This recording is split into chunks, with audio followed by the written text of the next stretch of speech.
UMKM itu bisa berkolaborasi secara bersama-sama untuk menekan misalnya laju inflasi. PU minta anggaran berapa miliar sih ke masalah kita di Makassar ini adalah banyak peraturan daerah kita yang tidak diketahui oleh masyarakat. Saya potong anggaran sekian, nanti kita lihat apanya masyarakat yang tidak terpenuhi. Iya.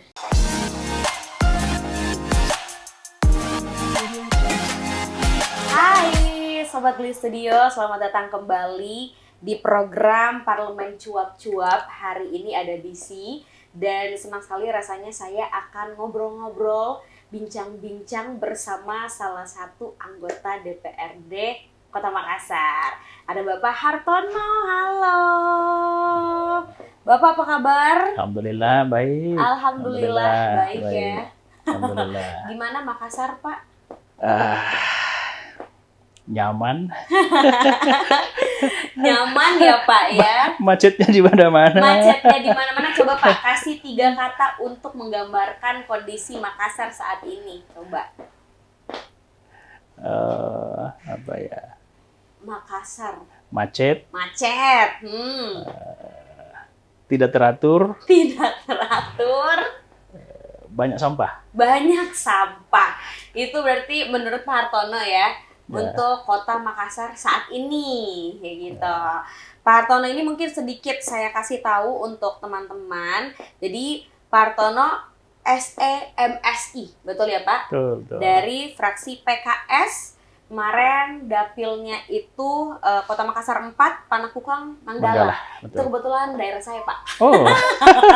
Ketemu sama saya ya Pak ya. Akhirnya hari ini saya menemukan salah satu wajah yang ada di kertas pemilihan pada saat itu. Ada Pak Hartono. Nah, kalau misalnya mungkin biasanya bahasnya tuh kalau ngobrol sama anggota dewan berat gitu ya Pak ya. Kali ini kita agak bahas yang ringan-ringan aja ya Pak ya. Yang ringan saja. Yang ringan-ringan saja. Mungkin ada yang belum begitu familiar dengan Pak Hartono.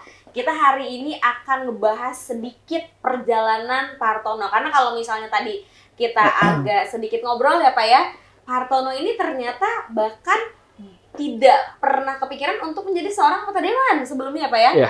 Karena mengawali karir sebagai seorang akademisi, sebagai seorang dosen Pak ya. Dosen di mana Pak kalau boleh tahu? Di Universitas Sulawesi Barat. Oh, Universitas Sulawesi Barat. Dan beberapa perguruan tinggi swasta di Makassar. Oke.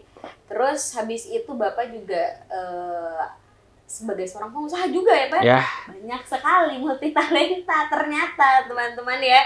Dosen iya. Terus habis itu pengusaha. Kalau usaha apa nih Pak? Saya bergerak di distributor bahan digital printing. Oke. Itu sudah sejak tahun?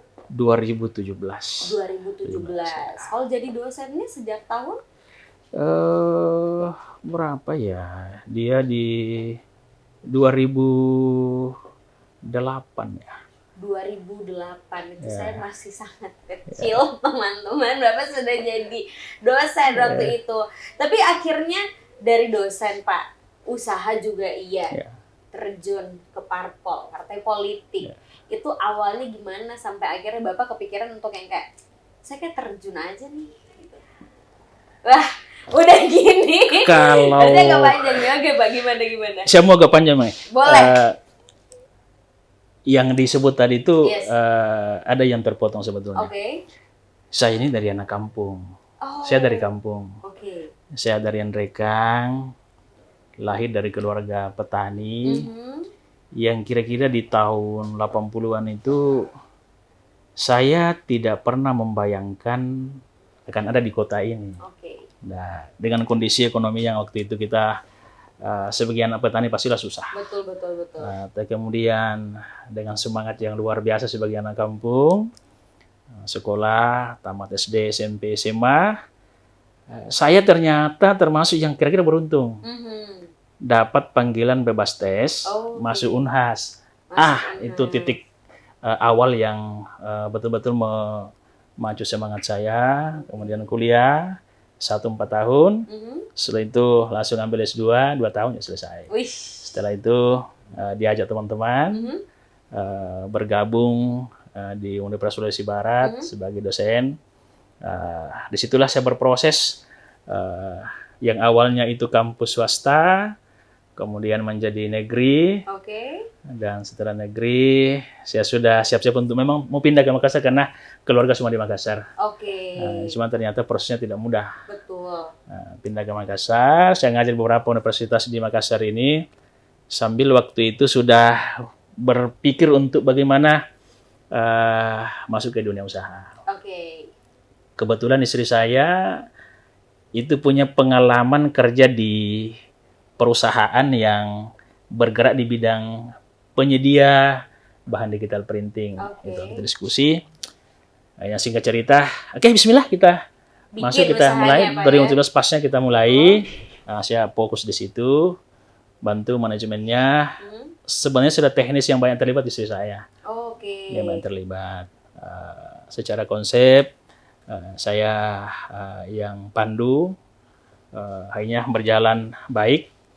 Dan singkat cerita setelah berjalan sedemikian rupa di 2023 awal saya diajak. Nah, ini dia. Teman-teman, Pak Hartono, gimana kalau gabung ke partai politik?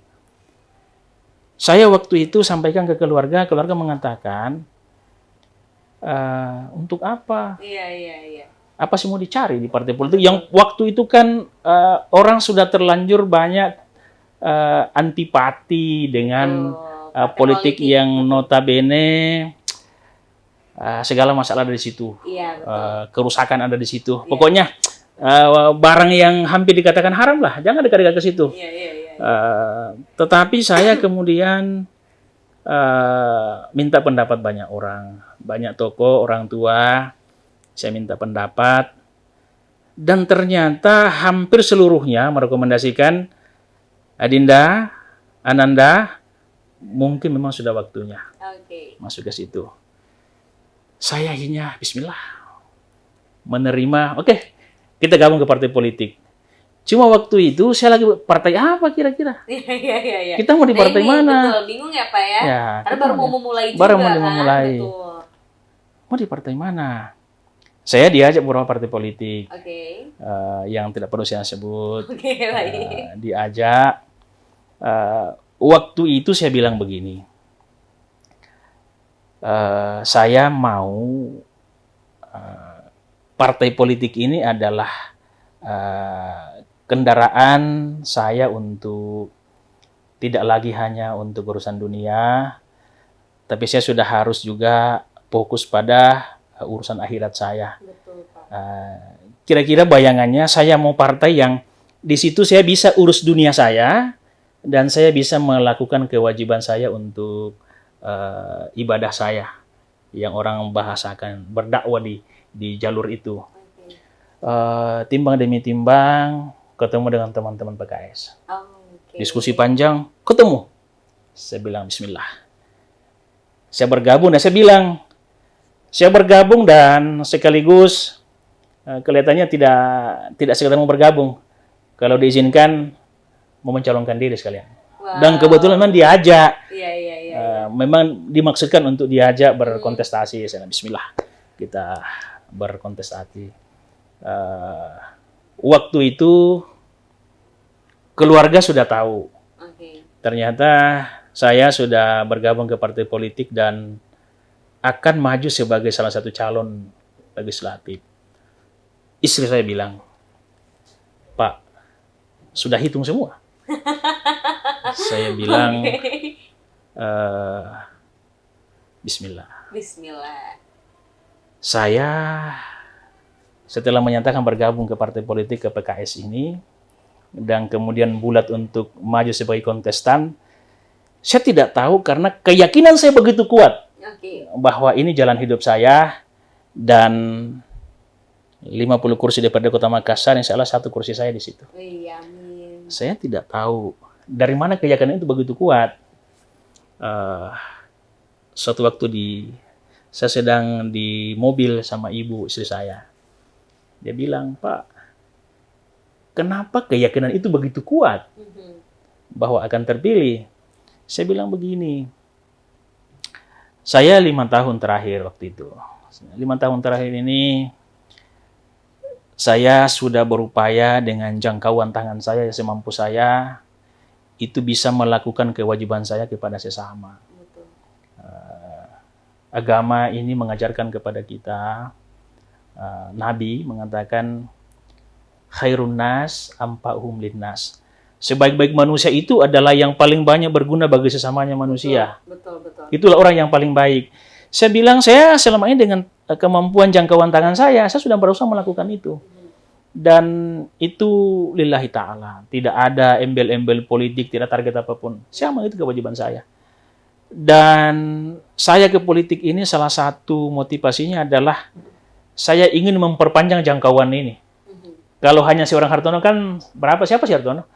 Tapi kalau Hartono anggota DPR, kira-kira suaranya bisa dengar agak jauh. Iya, betul. Jangkauan kami bisa agak jauh. Betul. Saya bilang karena itu saya memilih ini. Dan niat saya insya Allah begitu tulus. Karena itu keyakinan saya, ketulusan hati ini tidak mungkin Allah biarkan saya berjalan sendiri. Tidak mungkin. Tidak mungkin. Saya hakul yakin akan dimudahkan urusan ini. Amin. Dan ternyata memang dalam proses politik yang keras itu, saya malah dibilangi awal-awal. Oh iya, apa tuh Pak? Kalau Partono, lihat nanti menjelang kira-kira 1 bulan menjelang pemilihan pasti kurus Partono, dijamin kurus. Kenapa katanya? Begitu Kenapa Pak? beratnya tekanan yang dialami orang yang pernah di jalan ini. Iya. Saya bilang, ya nanti dilihat. Apa yang terjadi menjelang pemilihan saya tambah gemuk. Dan saya lah mungkin orang yang paling menikmati proses itu. Saling menikmati proses itu karena memang saya bilang yang saya lakukan ini karena ingin berbuat pada kepentingan orang banyak. Niat saya untuk bisa berbuat semampu saya pada orang banyak. Kalau ternyata tidak terpilih, ya artinya kan ada yang lebih baik untuk mengurusi kepentingan orang banyak. Kalau terpilih, alhamdulillah. Kan ternyata terpilih. Alhamdulillah. Itu kira-kira. 2024 berarti ya Pak ya? Ya, Kemarin 2024. Akhirnya sampai sekarang masih menjabat juga. Masih panjang ya Pak ya perjalanannya Masih ya? panjang. Masih, 2029. baru awal. Baru awal 2025. Jadi masih sangat panjang perjalanannya. Insyaallah sampai 2029 mudah sehat dan Amin, panjang umur juga ya Pak ya. Insyaallah amin. Nah, Pak Hartono ini kan ada di Komisi B kalau nggak Komisi salah ya. B, Komisi B itu perekonomian dan pendapatan. Boleh kasih tahu sedikit nggak sih Pak? Maksudnya kasih tahu untuk teman-teman apa sih masalah yang sedang ada di sini di Komisi B itu untuk Kota Makassar khususnya, sedikit aja. Karena di komisi saya ini komisi yang mengurusi bagaimana pemerintah kota itu punya pemasukan yang signifikan untuk membangun kota ini dalam bentuk PAD kita. Itu fokus kita. Tetapi pada saat yang sama kita mesti menyadari bahwa tugas utama pemerintah itu adalah melayani masyarakat, bukan pajaki masyarakat. Melayani masyarakat. Kira-kira bayangannya, biarlah PAD itu tidak besar-besar amat, tetapi masyarakat bisa hidup dengan baik. Karena ada pelayanan. Nah, karena itu saya biasa menyampaikan ke teman-teman di komisi bahwa betul kita mencoba mendorong supaya maksimal PAD kita dari sumber-sumber penerimaan yang punya pendapatan. Tetapi yang jauh lebih penting adalah bagaimana memastikan bahwa pelayanan-pelayanan publik itu di tempat-tempat yang di situ ada penerimaan kota tetap menjadi prioritas utama kita. Kita di perekonomian misalnya, kita ada mitra dengan pariwisata, dengan koperasi UMKM, ketahanan pangan, perikanan dan pertanian, perdagangan. Semua ini kan bersentuhan langsung dengan perutnya masyarakat kita. Ya, ada perikanan, pertanian, itu pangannya masyarakat kita. Ada ketahanan pangan, ada perdagangan, itu kan hal yang sensitif semua. Nah, sehingga memang Komisi B itu punya perhatian ke sana. Bagaimana Dinas Perdagangan, Ketahanan Pangan, UMKM itu bisa berkolaborasi secara bersama-sama untuk menekan misalnya laju inflasi. Bagaimana harga-harga dikendalikan supaya masyarakat kita tidak panik ketika ada kenaikan harga misalnya. Sekalipun saya selalu mengatakan bahwa sebenarnya kenapa orang panik ketika harga naik? Iya. Panik karena apa? Panik karena daya belinya yang lemah. Jadi sebenarnya yang kita mau bangun di Makassar ini adalah bagaimana mendorong pelaku-pelaku ekonomi yang ada di kota ini sebagai kota jasa, sekalipun ada pertanian tapi tidak maksimal. Bagaimana kita dorong sehingga pendapatan masyarakat kita ini bisa tumbuh dengan baik, ekonominya bisa kuat, sehingga ketika ada gejala atau ada kejadian kenaikan harga tidak segera panik. Karena kan orang panik karena daya belinya lemah. Tapi kalau kuat, saya kira biasa-biasa saja. Itu yang memang harus didorong. Nah, karena itu kita coba mendorong bagaimana pemerintah ini punya keberpihakan pada bukan hanya pada bagaimana membangun infrastruktur kota ini. Bukan hanya jalan, jembatan, irigasi, tetapi bagaimana membangun ekonomi. Saya lihat struktur pertumbuhan ekonomi kita kan ada kemarin kalau tidak salah itu ada di angka 5,8%, cukup besar. Itu naik Pak tiap tahunnya atau? Naik. Kita prediksi di 2025 ini ada di angka 8% malah. Loncatan yang luar biasa. Tetapi itu tidak cukup kita melihat saja strukturnya tumbuh 5,6%. Tetapi kita mau lihat lebih dalam. Tumbuh dari mana? Siapa yang tumbuh di sini? Nah, kalau kita lihat pertumbuhan ekonomi kita yang 5, sekian persen itu paling besar dikontribusikan oleh konstruksi, perdagangan besar, perhotelan, restoran, jasa telekomunikasi. Sementara kalau kita lihat ini, mereka yang bergerak di sini, berapa persen dari masyarakat kita yang 1,4 juta ini? Kecil sekali. Yang besar itu adalah usaha-usaha rumahan, ya, pelaku-pelaku usaha mikro. Itu yang besar. Sayang sekali karena ini tidak disentuh secara maksimal oleh pemerintah kota. Nah, inilah yang menurut saya masalah kita ke depan, bahwa tidak ada gunanya kita bicara pertumbuhan ekonomi yang sangat tinggi, tetapi pertumbuhan itu tidak secara nyata dinikmati oleh masyarakat kita. Itu masalah kita. Kita di Makassar ini, data yang kita punya itu Gini rasio kita, kesenjangan antara masyarakat kaya dengan masyarakat miskin, itu masih ada di angka 0,34%. Itu besar. Itu menunjukkan bahwa di kota ini, orang yang kaya semakin kaya, yang miskin tetap miskin. Pertumbuhan ekonomi kita semakin tinggi, tetapi tidak mengangkat masyarakat miskin ini keluar dari kemiskinannya. Itu masalah. Nah, maka saya kira ke depan, kebijakan pemerintah kota itu harus betul-betul berpihak kepada usaha yang paling banyak digeluti oleh masyarakat kita, yaitu UMKM. Sehingga APBD kita yang besar ini kita alokasikan ke sana, sehingga pertumbuhan itu bisa betul-betul merata. Tema ekonomi makro nasional kita itu kan pertumbuhan ekonomi yang inklusif, yang semua orang mesti menikmati pertumbuhan ini. Kota Makassar ini mesti menjadi kota untuk kita semua, baik yang kaya maupun yang miskin. Semua mesti mendapatkan layanan yang sama, bisa menikmati pembangunan ini secara bersama-sama. Dan ini yang saya kira tantangan kita ke depan, bagaimana pemerataan pembangunan ini itu dinikmati oleh semua lapisan masyarakat kita. Betul. Sambil dinikmati, tapi sambil dari Komisi B juga dan pemerintah juga punya pasti kebijakan sendiri ya Pak ya. Tapi apa kalau boleh tahu strategi di tahun 2025 ini? Apalagi tadi untuk sasarannya kita sebenarnya UMKM juga kan ya Pak? Itu kira-kira apa Pak? Saya ini kan keberpihakan kita di DPR ini kan ada 3 fungsi utama kita. Mulai dari Bapemperdanya, pembentukan peraturan daerah, ada budgetingnya, anggarannya, ada pengawasannya. Pada sisi anggaran ini yang saya kira teman-teman Komisi B itu akan melihat itu. Kita coba dorong anggaran ini pada wilayah-wilayah yang memang bisa dinikmati dan bersentuhan langsung dengan peningkatan ekonomi dari masyarakat kita. Misalnya, kita selama ini Dinas Koperasi UMKM misalnya, lakukan pelatihan-pelatihan usaha dengan pelaku ekonomi mikro. Dikasih pelatihan, sudah pintar, dilepas, tidak dimodali. Kan sama saja. Mau bikin apa-apa, saya tidak punya uang. Saya tahu mau bikinnya, saya tidak punya uang, tidak punya modal.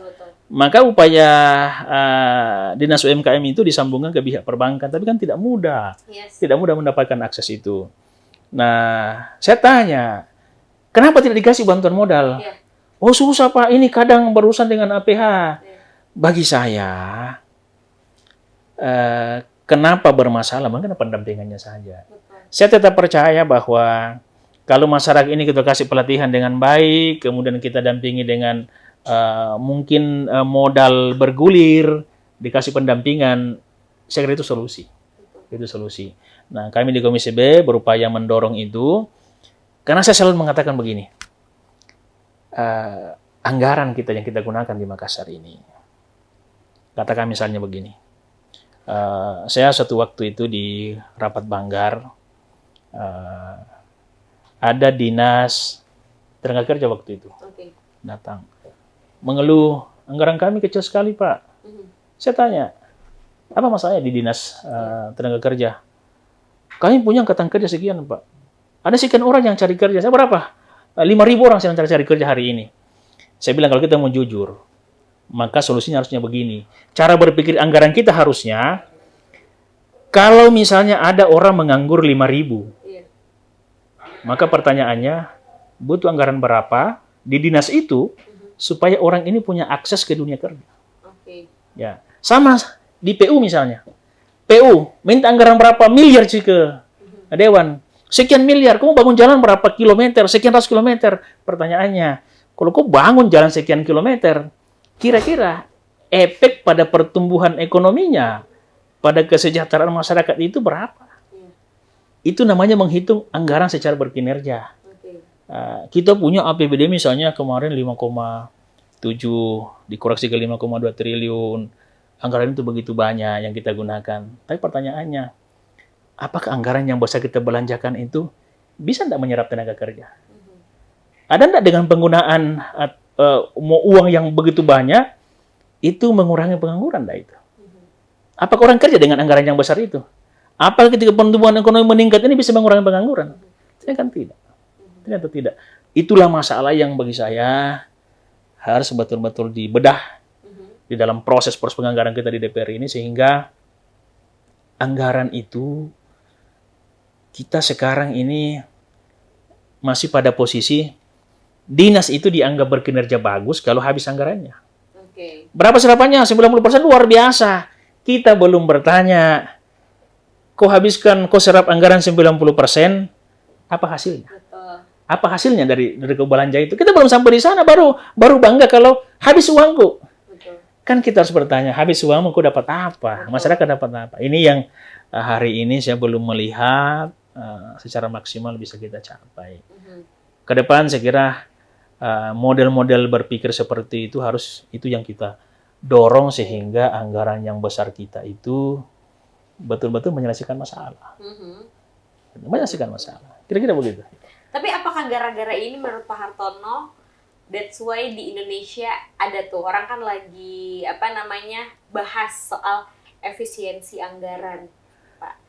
Bagaimana melihat itu dan mungkin ada korelasinya dengan yang tadi Pak Hartono bahas? Efisiensi anggaran itu sebagai salah satu instruksi presiden. Saya bilang ke tim anggaran pemerintah kota, andaikan bisa kita diskusi dengan Kemendagri, saya mau bilang, efisiensi anggaran ini tidak seharusnya diterjemahkan sama oleh seluruh kabupaten kota di Indonesia ini. Karena apa? Kondisi fiskal kita berbeda. Makassar ini, dengan kemarin APBD di anggaran perubahan itu 5,2 triliun, kita masih menyisahkan silpa itu 700 miliar lebih. Tanpa penghematan itu. Kalau sekarang dengan 5,6 triliun. Kita lakukan penghematan sampai 50% untuk perjalanan dinas misalnya. Pertanyaannya, anggaran yang dihemat itu mau dikemanakan? Mau disimpan?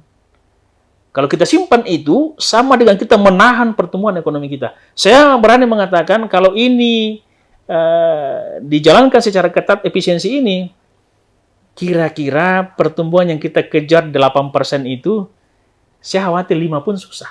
Oke. Ya, karena ini kan banyak uang yang tertahan, yang tidak bisa dibelanjakan. Betul, Pak. Sementara, katakan misalnya efisiensi ini membuat misalnya para pelaku usaha perhotelan terpukul. Sementara itulah yang paling banyak memberikan kontribusi pada PAD kita. Nah, kalau itu terpukul, ini kan akan mengganggu pertumbuhan ekonomi kita. Dan itu akan berefek pada mungkin ada karena kurangnya okupansi hotel misalnya, hanya PHK dan seterusnya, jadi pengangguran di mana-mana. Ya, bahwa efisiensi ini dalam rangka memastikan bahwa anggaran itu digunakan secara benar, saya sepakat. Bahwa banyak inefisiensi di instansi pemerintah yang ada, iya. Mesti diakui banyak yang tidak efisien memang. Bahwa banyak program yang kita lakukan yang sebenarnya tidak menjadi kebutuhan rakyat, iya. Mesti diakui semua. Tetapi, apakah ini solusinya dengan melakukan efisiensi tanpa ada program yang kemudian segera bisa dibiayai dengan anggaran yang kita hemat itu? Tantangannya di situ. Saya sepakat. Silakan dihemat. Kita di DPR. Perjalanan dinas kita misalnya dipotong 50%. Bolehlah. Tetapi bagi saya yang kita mau adalah bagaimana efisiensi itu dikurangi jalan-jalannya, tapi produktivitas dewan sebagai wakil rakyat itu dikuatkan. Di mana dikuatkan misalnya? Kita punya misalnya tugas membuat peraturan daerah. Masalah kita di Makassar ini adalah banyak peraturan daerah kita yang tidak diketahui oleh masyarakat. Banyak perda kita yang masyarakat tidak tahu. Oh, adakah perda begitu? Atau diketahui, kenapa begitu itu perdanya? Itu artinya apa? Proses pembuatan peraturan daerah itu kadang tidak secara maksimal melibatkan konsultasi publik. Karena itu kalau saya, penghematan anggaran ini dorong pada bagaimana supaya setiap mau bikin peraturan daerah maksimal konsultasi publiknya. Supaya peran serta masyarakat, gagasan ada semua di situ. Sudah jadi peraturan daerah, sosialisasikan secara masif. Supaya bukan sekedar kita buat aturannya, bukan sekedar menjawab pada saat ada orang bertanya, tapi yang namanya peraturan daerah itu menuntun orang berbuat. Jangan nanti orang bertanya, kenapa bisa begitu? Ada jadi perda jawabannya, enggak begitu. Perda ini harus menuntun orang untuk berbuat. Nah, karena itu proses pembuatannya harus lahir dari bawah. Begitu jadi peraturan daerah, sosialisasikan secara masif supaya menjadi rujukan kita semua dalam berbuat. Nah, termasuk misalnya reses. Saya katakan tadi reses. Sebagai tugas utama kita dalam rangka menjaring aspirasi dari masyarakat kita. Kalau hari ini misalnya kita setiap turun reses 6 titik. Kenapa tidak dikasih 12 titik aja? Supaya kita betul-betul detail memahami apa persoalan di masyarakat kita. Supaya anggota DPR kenal betul, supaya bicaranya kita di sidang-sidang DPR itu bicara fakta. Wah, ini yang terjadi di masyarakat berdasarkan hasil penelusuran kami dalam kegiatan-kegiatan reses kami. Nah, sehingga efisiensi yang dilakukan itu digeser, penghematan itu digeser pada bagaimana anggaran itu digunakan lebih produktif. Ya, cuma sayang sekarang karena efisiensi ini tidak segera dijawab dengan program ini yang mau dibiayai. Betul bahwa ada arahan. Hasil efisiensi itu dibawa pada peningkatan infrastruktur. Pertanyaannya, infrastruktur yang mana yang mau dibiayai dalam waktu yang segera ada uangnya? Ini programnya belum ada.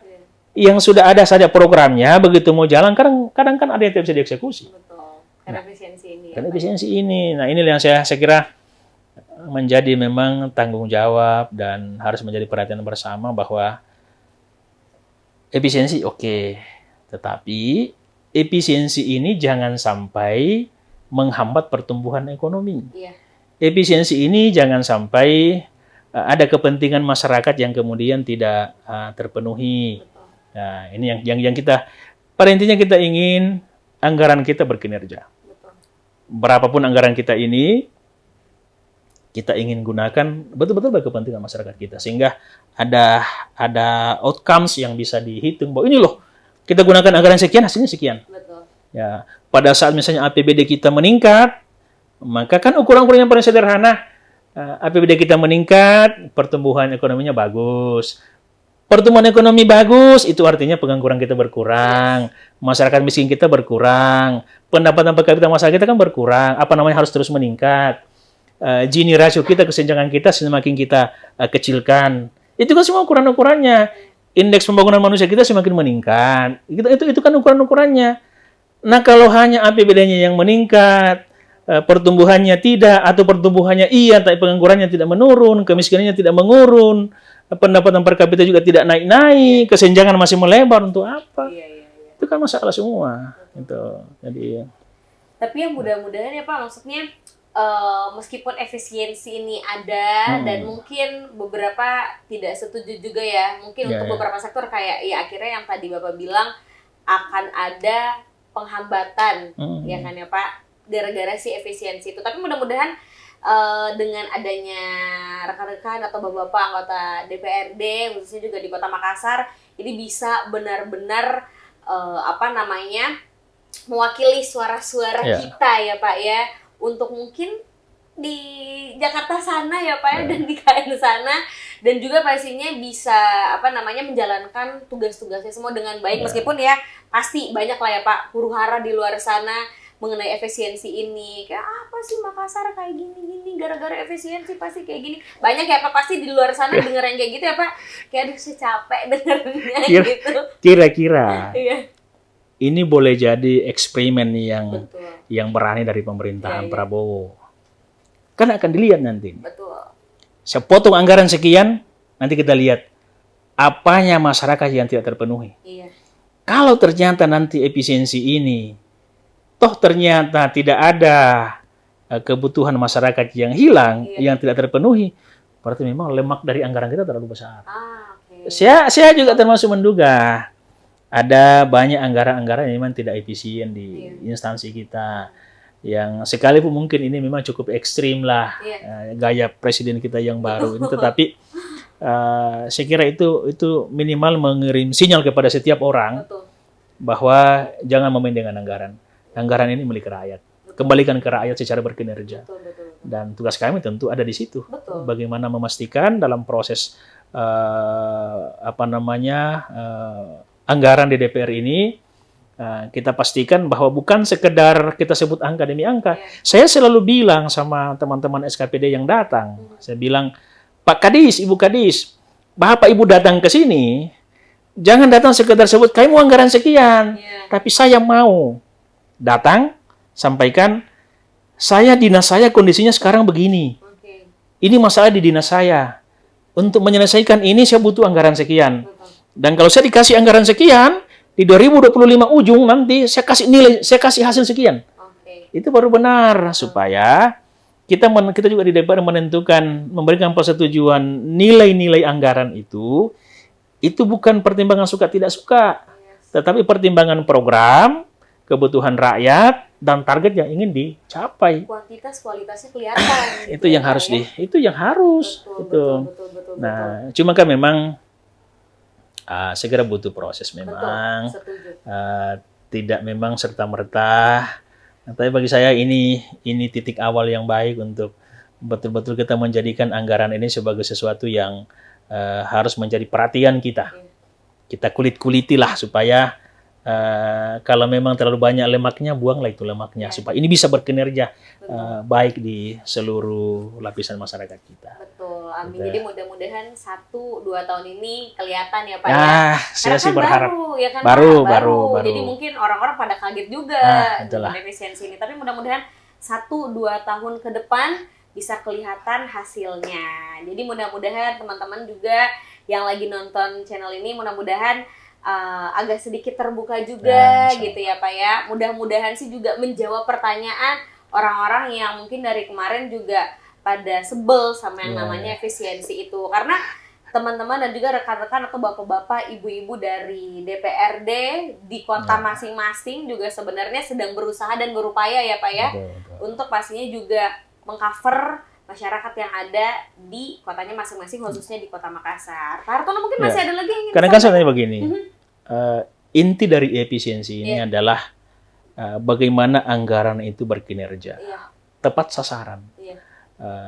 Karena kita menduga, segera Presiden menduga bahwa anggaran kita yang besar itu banyak yang sesungguhnya tidak berkinerja, tidak sampai secara maksimal digunakan bagi proses pembangunan kita. Nah karena itu mesti dikasih keluar, dikikis ya, untuk nanti kalau ini kikisannya, kalau begitu kasih program-program ini. Yang kita butuhkan ke depan adalah bagaimana kita merencanakan pembangunan kota kita. Kota Makassar ini direncanakan secara baik, secara teratur, secara terukur untuk menjawab persoalan yang ada. Yang saya katakan tadi macet di mana-mana. Bagaimana itu bisa diatasi? Tentu butuh pengaturan-pengaturan. Bagaimana sampah yang ada di mana-mana? Karena sampah itu memang kuantitasnya yang begitu besar. Yang kedua memang karena kesadaran masyarakat kita butuh diedukasi, butuh peraturan yang betul-betul bisa membuat masyarakat sadar. Mudah-mudahan dengan salah satu program wali kota sampah gratis itu bisa menjawab. Cuma orang bilang bayar saya tidak diangkut, apalagi kalau sudah tidak dibayar. Yang sampai sudah tidak. Ini segera pekerjaan besar pemerintah kota ke depan. PR juga ya Pak ya. PR. Kemudian persoalan banjir. Persoalan banjir di Makassar ini kan saya di dapil saya misalnya. Di Kecamatan Manggala itu kan. Waduh, itu parah ya Pak. Dan sayang karena diskusi kita tentang banjir itu hampir tidak pernah menyentuh pada akar persoalan. Maka saya bilang penanganan banjir di Kecamatan Manggala itu mesti diselesaikan di hulunya, di titik banjir, dan di hilirnya. Mesti terpadu. Nggak bisa kalau tiba-tiba kita di titik banjir ini keluar bikin drainase. Mau drainase mana? Nah ini kiriman air dari luar ini kan begitu besar. Ada solusi yang bisa kita ambil sesungguhnya yang memang butuh pelibatan provinsi dan kementerian. Untuk pengerukan ada sungai di sana, di Romang Tangga itu kalau itu dilakukan, bisa menghambat air masuk, memperlancar air ke Sungai Telok, sehingga kalau hanya hujan lokal, itu saya kira tidak akan separah banjir yang selama ini terjadi. Nah, cuma karena air yang masuk begitu besar di daerah cekungan, mau dilepas juga ke Sungai Telok juga di hilirnya itu kan sudah tidak, orang membangun seenaknya, menimbun seenaknya sehingga tidak terselesaikan. Butuh kebijakan pemerintah kota, bagaimana menyelesaikan, menata semua di hulunya, di titik banjir, di hilirnya, sehingga ini bisa pelan-pelan diselesaikan. Bahwa ini kerjaan 1 tahun tidak mungkin. Itu butuh proses. Yang kita butuhkan di Kota Makassar ini adalah segera dengan wali kota yang baru ini punya gagasan yang baik, semangat yang baik, melibatkan semua pihak, akademisi untuk melihat persoalan. Yang paling penting bagi kita ini adalah bagaimana mengidentifikasi persoalan secara benar. Masalah kita di sini, solusinya ini. Sama-sama kita kerja ini bareng. Nah, saya percaya dengan kebersamaan pada fungsi kita masing-masing, eksekutif, kami di legislatif, dengan fungsi masing-masing, kita bersinergi membangun kota ini, dan saya percaya dengan semangat kebersamaan itu pada porsi masing-masing, pelan-pelan ini kita atasi dan Makassar akan jauh lebih baik. Saya percaya akan jauh lebih baik dengan pemimpin yang baru insya Allah. Amin. Ya. Dong. Coba penonton bayaran. Insya Allah. Terima kasih banyak Pak untuk bincang-bincang kita hari ini. Wow, sangat banyak pokoknya insight yang bisa didapatkan. Mudah-mudahan teman-teman dari Gli Studio di Parlemen Cuap-Cuap hari ini bisa mendapatkan insight juga. Pokoknya sampai di sini dulu untuk episode kali ini. Sekali lagi terima kasih banyak Pak Hartono untuk waktunya. Sampai ketemu lagi teman Gli Studio di Parlemen Cuap-Cuap berikutnya. Bye-bye.